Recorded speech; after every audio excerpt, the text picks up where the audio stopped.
In today's program, we will looking at Jewish monotheism versus henotheism through the dual lenses of Torah and Talmud. Before monotheism took the world by storm with the declaration, Shema Yisrael, Hashem Elokeinu, Hashem Echad, the ancient world already had gods, lots of them. But were they one God believers, or just one God at a time people, or many gods people with one big dog over the rest of the divine pack? In this episode, we'll explore the fundamental difference between Jewish monotheism rooted in Torah and expanded in the Talmud, and the ancient belief system known as Henotheism, where many gods exist, but one gets the spotlight. To get a clearer understanding of the subject matter, definitions are in order. What are monotheism and henotheism? Monotheism is the belief in the existence of only one God or deity, one and only one supreme being, source or creator of all that is, totally without and independent from its creation while deeply and intimately involved with it at the same instant. Henotheism, on the other hand, is a belief system that attributes creation to a sort of council of gods with one main leader deity at the head of the table over all the other gods, and the one responsible for any final, quote, heavenly decrees, end quote. I think we are all familiar with the concept of monotheism, since most watching this are likely aware of Judaism's core belief system that stringently adheres to the aforementioned Shema found in the Torah in Devarim, or Deuteronomy chapter 6, verse 4. Some 2+ millennia after the Israelites introduced the world to the first concept of a pure monotheism, Arabs, the offspring of Abraham and blood brothers of the Jews under their prophet Muhammad, adopted a similar only one God idea into their religion of Islam. Some good examples of henotheism can be found in the early post-flood civilizations of Sumer, Akkad, Babylon, the early Canaanites, and Egyptians. They all had a pantheon of lesser gods led by a supreme god called by various names depending on the culture. Think of henotheism as spiritual monogamy with an open marriage clause. What happened to the world that changed the overwhelming belief in henotheism, or its bastard cousin, polytheism, to that where over the last 3,400 years, the vast majority of the world's population has been slowly evolving so that by the year 2025 CE are monotheist? I can answer that question with one simple answer. The Torah and all those Jews who carried that message across the globe, not by aggressive evangelism, and not by just talking the talk, but by walking that Torah talk in their daily lives one mitzvot at a time. That revelatory claim of Torah are found in two key verses. Genesis 1:1. In the beginning Elohim created not the gods, but Elohim as a singular force, and the previously quoted Shema in Deuteronomy 6:4. Hashem is one.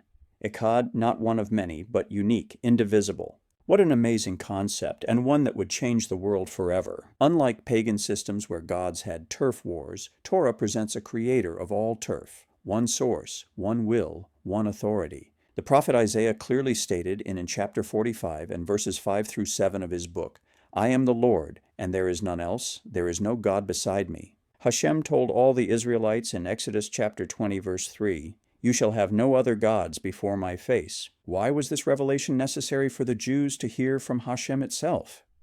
Because the generation that left Egypt with Moshe in the Exodus had over 200 years of slave mentality and indoctrination into the Egyptian henotheism and idolatrous practices and rituals. This one concept of the total oneness of Hashem needed to be fully imprinted onto the human psyche in order for the Jews to be properly prepared to become the world-changing community they have become to this very day.